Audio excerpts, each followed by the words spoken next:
Alrighty, I think we're on. Hey guys, so we're back here with the French Revolution. You want to say hi? Oh, oui, oui. Hello, my little student. He's just really getting into this French thing. You got to. All right, so we ended here on the National Assembly and what they were up to, writing a constitution, bringing the church under government rule. So we're going to kind of go out of France now. See, the other European countries were getting a little bit worried about these Parisian people kind of running around, going crazy there.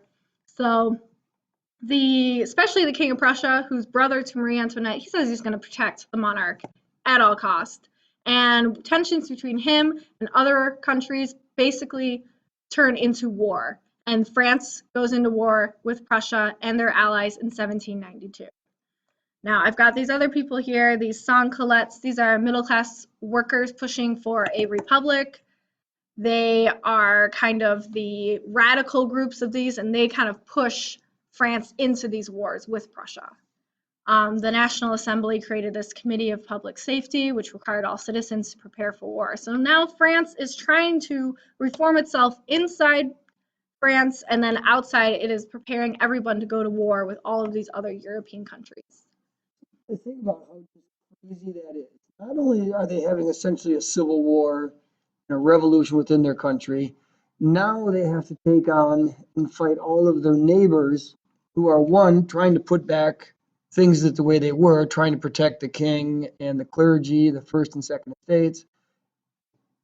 And, they've got to sort out their own government reforms. They've got to do all of this. And not everybody in the country is agreeing on how this should be done. So I can only imagine just what chaos was there. And again, I think this just leads to more and more violence. Right. So some of that violence here is that the king and queen, we last talked, are kind of being held captive in Paris. They try to escape. They almost make it to Austria when they are captured at the border and brought back. And this signals to the French people that they have been betrayed.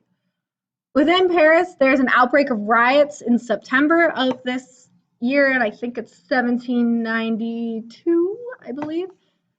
Yep. So they kind of massacre a bunch of people, and this is sort of like the National Assembly is going, wow, this is crazy. Radicals in the National Assembly are starting to say, we need to turn this thing around. Maybe we need to declare France a republic. And they do in 1792, basically getting rid of all power that Louis XVI has at this point.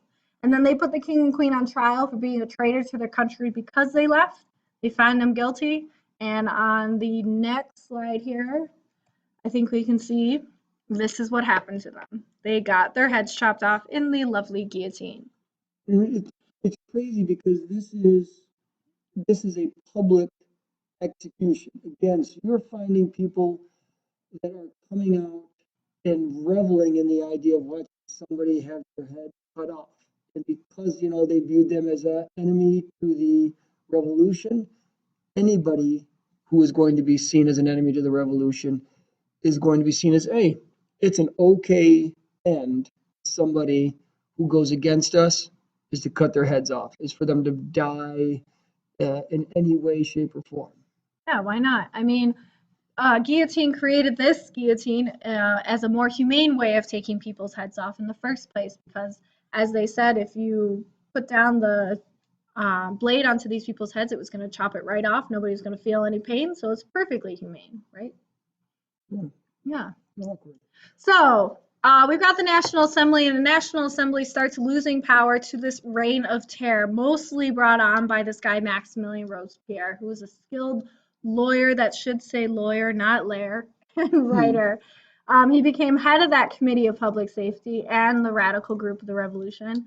One of his best quotes is, "Liberty cannot be secured unless criminals lose their heads," which is basically why 40,000 people died during this kind of reign of terror. About 30% were the nobles and the middle class that those peasants didn't like, but the rest were just peasants that maybe somebody's neighbor they didn't like and they wanted to get their head chopped off. It was kind of a paranoia time.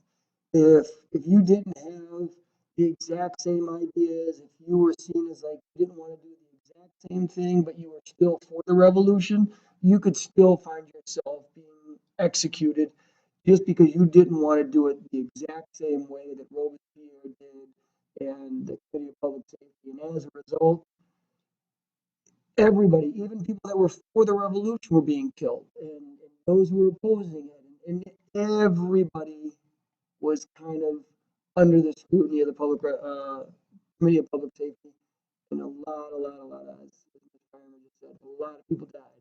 Yep.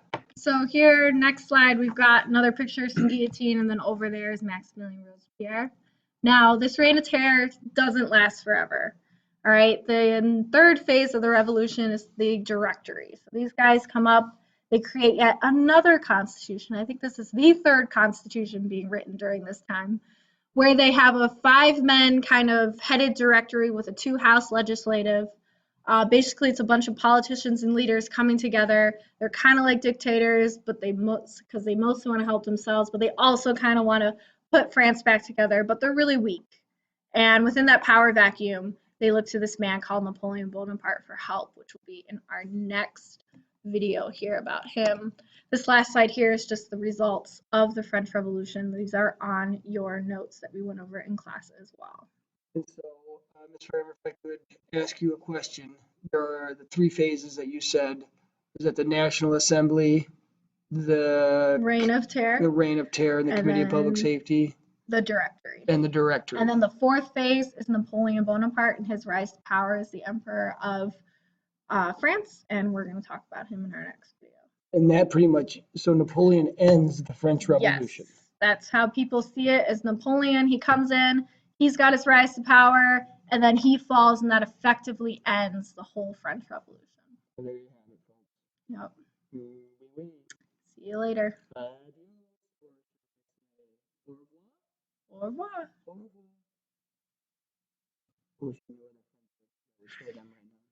revoir.